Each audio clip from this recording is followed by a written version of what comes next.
So friends, welcome back to another video. First of all thank you very much for clicking on this video. So ఇవాళ వీడియోలో వచ్చేసి నేను మీకు YouTube channel మనం start చేసిన దగ్గర నుంచి మనం యాడ్స్ నుంచి మన రెవెన్యూ తీసుకునే వరకు, మన అకౌంట్లో డబ్బులు పడే వరకు అసలు ఛానల్లో ఏమేమి జరుగుతుంది అనే విషయం ఈరోజు నేనైతే మీతోని క్లియర్గా ఎక్స్ప్లెయిన్ చేస్తాను అనమాట. ఒక నిమిషం ఫ్రెండ్స్. రే బంటూ, నువ్వేంట్రా సడన్గా? బాగున్నావా? దా దా దా దా అదన్నా, నువ్వు ఛానల్ స్టార్ట్ చేసినావు అని మన ఫ్రెండ్ శశాంక్ గారు ఉంటుంది కదన్నా, వాడు చెప్తే వచ్చిన అందులో వీడియోస్ ఎట్లా చేస్తున్నావు, ఏంది అసలు ఇన్ఫర్మేషన్ ఇస్తున్నావు కదా, మంచిది, అది నేర్చుకుందాం అని చెప్పి నీ దగ్గరకు వచ్చిన అన్న. అవునా రే, నేను ఆల్రెడీ యూట్యూబ్ వీడియో చేస్తున్నారు ఇక్కడ. అవునా? ఎక్కడ? ఓవర్ యాక్షన్ చేయకరా, ఇక్కడ చేస్తున్నావు చూడు. సరే, ఒక 10 నిమిషాలు పక్కకు కూర్చో, నేను ఆడియన్స్తో ఇంటరాక్ట్ అవుతాను, ఒక వీడియో చేస్తున్నా. ఈ వీడియో చేసిన తర్వాత నేను నీతో మాట్లాడతా. ఏందిరా అన్న, నిన్ను అడగాలంటే ఎట్లా ఉందన్న, ఏమనుకోకు కొద్దిగా అన్న. ఇప్పటి నుంచి నేను కూడా నీతో పాటు యూట్యూబ్లో వీడియో చేస్తా అన్న. సరే, దాని ఏముంది, చేస్తే చేద్దులేరా. ఫస్ట్ అయితే నేను వీడియో చేసుకున్న తర్వాత నేను నీతో మాట్లాడతా. ఒక 10 నిమిషాలు పక్కన వచ్చావు. వీడొకడు మధ్యలో. సో ఫ్రెండ్స్, ఇప్పటి నుంచి నేను చెప్పబోయే ఇన్ఫర్మేషన్ని మీరు కరెక్ట్గా వినండి. ఎవ్వరు కూడా వీడియోని అయితే స్కిప్ చేయడానికి అయితే ట్రై చేయొద్దు. ఒకవేళ స్కిప్ చేస్తే మాత్రం మంచి ఇన్ఫర్మేషన్ అయితే మిస్ అవుతారు మీరు. సో ఈ వీడియోకి వచ్చేసి నేను ఒక 50 లైక్స్ అనేవి టార్గెట్ ఇస్తున్నాను అనమాట. సో ఇంకా టాపిక్లోకి వెళ్తే, మీరు మొత్తానికైతే ఒక యూట్యూబ్ ఒక జీమెయిల్ అకౌంట్ క్రియేట్ చేస్తారు. జీమెయిల్ అకౌంట్కి ఒక మంచి మొబైల్ నెంబర్ ఇచ్చి దానికి ఒక యూట్యూబ్ ఛానల్ అయితే క్రియేట్ చేసుకున్నారు. ఈ వీడియోస్ అప్లోడ్ చేస్తున్నారు. మీ ఛానల్ అయితే మంచిగా గ్రో అవుతుంది. అబ్బా, అసలు డబ్బులు, యాడ్సెన్స్, అలానే మానిటైజేషన్ గురించి మీకైతే తెలియాలి కదా. తెలియకపోతే అస్సలు బాగోదు కదా. మీరు ఛానల్ ఏ రోజైతే క్రియేట్ చేసుకుంటారో ఆ రోజు నుంచి యూట్యూబ్ అనేది నీకు, ఒరే బాబు, నీకు ఒక 1 year టైం ఇస్తున్నాను నేను. ఈ 1 yearలో నీ చేతనైతే నీ ఛానల్కి ఒక 1000 సబ్స్క్రైబర్స్ని, అలానే 4000 గంటలు వాచ్ టైం అనేది నీ వీడియోస్కి ఉండాలి అని చెప్పి మనకి యూట్యూబ్ అనేది కొన్ని రూల్స్ని పెడుతుంది అనమాట. సో మీరు ఎప్పుడైతే ఈ రూల్స్ని బ్రేక్ చేసి 1000 సబ్స్క్రైబర్స్, అలానే 4000 గంటల వాచ్ టైమ్ అవర్స్ మీరు ఎప్పుడైతే తెచ్చుకుంటారో అప్పుడు మీరు ఈ మానిటైజేషన్ కి మీ ఛానల్ అనేది ఎలిజిబుల్ అవుతుంది. మీరు అప్పుడు మానిటైజేషన్ కి అప్లై చేసుకోవాల్సి ఉంటుంది. ఏందిరా అనే బాధ అన్న. ఒక చిన్న డౌట్, ఇప్పుడు 1 yearలో 1000 సబ్స్క్రైబర్స్ రావాలని చెప్పినావు కదన్న. ఇన్ కేసు ఒకవేళ ఈ 1000 సబ్స్క్రైబర్స్ అనే వాళ్ళు 1 year రాకపోతే పరిస్థితి ఏంటి? ఒరే, అదే చెప్తున్నావు కదరా, నువ్వు ఎందుకు అంత తొత్తరపడుతున్నావు? ఫస్ట్ విను. ఏమవ్వదు. 1 yearలో నీకు సబ్స్క్రిప్షన్ రాకపోయినా, లేకపోతే 1000 సబ్స్క్రైబర్స్ రాకపోయినా, 4000 గంటలు రాకపోయినా అసలు ఏమవ్వదు. నువ్వు ఈ 1 year మొత్తం ఎన్ని చేసినావో, ఎంత నీకు నీ ఛానల్కి వాచ్ టైం ఉందో యూట్యూబ్ అవన్నీ క్యాలిక్యులేట్ చేసుకొని ప్రీవియస్ ఇయర్ నుంచి నీకు ఎంత ఉందో మొత్తం లెక్కేసుకొని మళ్ళీ ఈ ఇయర్ నుంచి ఇంకా 1 year నీకు టైం ఇస్తుంది అనమాట. ఈ 1 yearలో నువ్వు మళ్ళీ గెయిన్ చేసుకోవచ్చు. అర్థమవుతుందా? ఫస్ట్ చెప్పిందాక వినరా, విన్న తర్వాత అర్థమైంది. ఫ్రెండ్స్, ఇక్కడ నేను యూట్యూబ్ స్టూడియోలో మీకు క్లియర్గా చూపిస్తున్నాను చూడండి. ఇక్కడ మనకి ఎంతమంది సబ్స్క్రైబర్స్ ఉన్నారు, అలానే మన ఛానల్కి ఎంత వాచ్ టైం ఉందనేది ఇక్కడ యూట్యూబ్ స్టూడియో యాప్లో మనం క్లియర్గా చూసుకోవచ్చు. ఇది మీ మొబైల్లో కూడా డౌన్లోడ్ చేసుకోండి, యూట్యూబ్ స్టూడియో యాప్ అని చెప్పి. మీ ఛానల్లో జరిగే మొత్తం ఇన్ఫర్మేషన్ని మీరు ఈ స్టూడియో యాప్లో మీరు క్లియర్గా చూసుకోవచ్చు. మీకు ఒకవేళ ఈ యూట్యూబ్ స్టూడియో యాప్ గురించి ఒక మంచి ఇన్ఫర్మేటివ్ వీడియో కావాలంటే మీరు కింద కామెంట్ చేయండి. నేను ఖచ్చితంగా యాజ్ సూన్ యాజ్ పాసిబుల్ ఒక మంచి వీడియో యూట్యూబ్ స్టూడియో మీద చేయడానికి ప్రయత్నిస్తాను అనమాట. సో మొత్తానికైతే 1 yearలో మీరు ఒక 1000 సబ్స్క్రైబర్స్, అలానే మీ ఛానల్కి ఒక 4000 వాచ్ అవర్స్ అనేది కింద మీద పడైతే గెయిన్ చేసుకున్నారనమాట. సో తర్వాత ఏంటి పరిస్థితి అంటే, మీరు సింపుల్గా ఛానల్ని మానిటైజేషన్కి అప్లై చేసుకోవడమే. సో ఇక్కడ మీ అందరికీ ఒక డౌట్ రావచ్చు, అసలు మానిటైజేషన్ అంటే ఏంటి అని చెప్పేసి.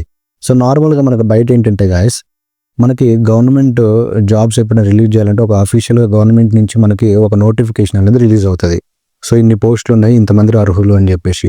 సో దానికి మీరు ఏం చేస్తారంటే ఆ నోటిఫికేషన్ చూసి చదువుకొని మీరు ఎలిజిబుల్లా కాదా అని చెప్పేసి ఎలిజిబుల్ ఉన్న వాటికి మీరైతే ఆ గవర్నమెంట్ జాబ్స్కి బయట అప్లై చేసుకుంటారు అనమాట. సో సేమ్ ఇట్లనే మనం ఎప్పుడైతే యూట్యూబ్ రూల్స్ని కంప్లీట్ చేస్తామో 1000 సబ్స్క్రైబర్స్, 4000 వాచ్ అవర్స్, సో వెంటనే నీకు యూట్యూబ్ అనేది ఒక నోటిఫికేషన్ రిలీజ్ చేస్తుంది, you are eligible for monetization అని చెప్పి. వెంటనే మీరు మానిటైజేషన్కి అప్లై చేసుకోవాల్సింది ఉంటుందన్నమాట. అప్పుడు ఇంకా మీ ఛానల్ అనేది మానిటైజేషన్ అయితే అయిపోతుంది. మొత్తానికి ఫైనల్గా అయితే మీ ఛానల్ ఇప్పుడు మానిటైజేషన్ అయితే అయిపోయింది అనమాట. తర్వాత ఏం జరుగుతుందంటే, యూట్యూబ్ కమ్యూనిటీ మొత్తం కూడా ఒక దగ్గర గ్యాదర్ అయ్యి నీ ఛానల్ని ఎప్పుడైతే నువ్వు మానిటైజేషన్కి అప్లై చేసుకుంటావో ఆ రోజు నుంచి నీ ఛానల్ని మొత్తం నీ ఛానల్లో ఉన్న కంటెంట్ మొత్తాన్ని చెక్ చేస్తుంది అనమాట.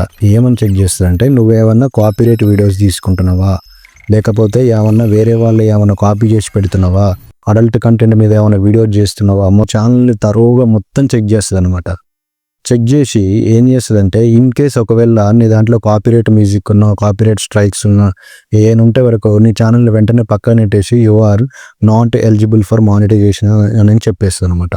సో అలా కాదు, యూట్యూబ్ వాడు పెట్టిన రూల్స్ అన్నీ నువ్వు ఫాలో అవుతూ మంచి వీడియోస్ చేస్తూ నీ ఓన్ కంటెంట్ నీ ఓన్ వాయిస్ ఇస్తూ చేసినావు అనుకో, అప్పుడు నీ ఛానల్ సింపుల్గా మానిటైజేషన్ అయితే అయిపోద్ది. ఇంకా ఛానల్ అనేది యూట్యూబ్ కమ్యూనిటీ వాళ్ళు అఫీషియల్గా ఒరే బాబు నీ ఛానల్ అనేది మానిటైజేషన్కి ఎలిజిబుల్ అయింది, ఇక తీసుకోరా మానిటైజేషన్ అని చెప్పేసి మనకి ఇచ్చేస్తారు అనమాట. సో యూట్యూబ్ అనేది మనకి కొన్నిటిని యాక్సెప్ట్ చేయదనమాట. నేను ఆల్రెడీ ఫస్ట్ చేసిన వీడియోస్లో చెప్పాను, ఏదంటే న్యూడిటీ కైండ్ వీడియోస్ని అలానే బ్లడ్ రిలేటెడ్ వీడియోస్ని మనకి ఎప్పుడు కూడా యూట్యూబ్ అనేది యాక్సెప్ట్ చేయదు. ఇవి ఉంటే మీ ఛానల్ అనేది ఎప్పటికీ మానిటైజేషన్ అయితే అవ్వదు. సో ఇలాగా యూట్యూబ్ కమ్యూనిటీ వాళ్ళు మొత్తం నీ యూట్యూబ్ ఛానల్ చెక్ చేసి you are eligible for monetization అని చెప్పేసి నీ ఛానల్కి మానిటైజేషన్ అయితే ఇచ్చేస్తారనమాట. సో మానిటైజేషన్ అయితే ఇంతటితో అయిపోద్ది మీ ఛానల్. సో మానిటైజేషన్ అయిపోయిన తర్వాత నెక్స్ట్ స్టెప్ ఏంటంటే నువ్వు నీ ఛానల్లో సెట్టింగ్స్లోకి పోయి యాడ్స్ని ఎనేబుల్ చేసుకోవాలన్నమాట. ఈ యాడ్స్ని ఎనేబుల్ చేసుకోవడం ఎందుకనంటే అసలు నీకు రెవెన్యూ అనేది నీ వీడియోస్ మీద ఎక్కడ వస్తుంది అని అంటే ఈ యాడ్స్ మీద నుంచే వస్తుంది. నువ్వు యాడ్స్ మీద ఎనేబుల్ చేసుకున్నావు. ఎనేబుల్ చేసుకున్న తర్వాత ప్రాసెస్ ఏంటంటే నెక్స్ట్ ప్రాసెస్ మనకి యాడ్సెన్స్ అకౌంట్ అయితే ఒకటి తీసుకోవాల్సి ఉంటుంది అనమాట. యాడ్సెన్స్ అకౌంట్ అనేది ఒకటి కొత్తగా క్రియేట్ చేసుకోవాల్సి ఉంటుంది. ఇక్కడ యాడ్సెన్స్ అకౌంట్ అంటే ఏంటి అని చెప్పి అందరికీ ఒక డౌట్ రావచ్చు. మీ లైఫ్ టైంలో మీరు డే టు డే లైఫ్లో మీరు జనరల్గా ఎట్లయితే మీరు ఒక సేవింగ్స్ అకౌంట్, ఒక జనరల్ సేవింగ్స్ అకౌంట్ ఎట్లయితే మీరు యూజ్ చేస్తారో, మీరు ఎస్బీఐ అకౌంట్ కానీ యాక్సిస్ బ్యాంక్ కానీ ఏదైనా యూజ్ చేస్తారు కదా, అలానే మనకి యూట్యూబ్ నుంచి డబ్బులు తీసుకోవడానికి మనకంటూ ఒక సపరేట్ బ్యాంక్ ఉంటుంది.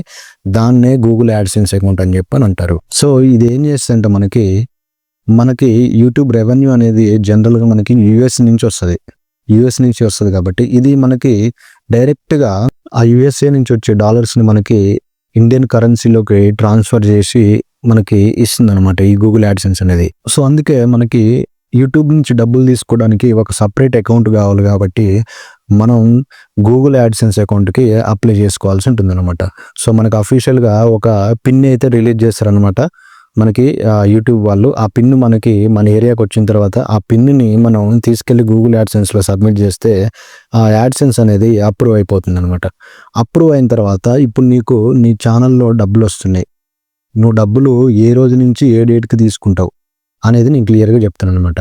యాక్చువల్గా ప్రతి ఒక్కళ్ళ యూట్యూబ్ ఛానల్లో జరిగే విషయం ఏంటంటే ఏ మంత్కి ఆ మంత్ మీకు యూట్యూబ్ రెవెన్యూ అయితే రాదనమాట. మీకు లాస్ట్ మంత్ రెవెన్యూ అంతా కూడా ఈ మంత్లో పడడం జరుగుతుంది. సో ఇలా యూట్యూబ్ క్యాలిక్యులేషన్స్ అనేవి ఉంటాయి.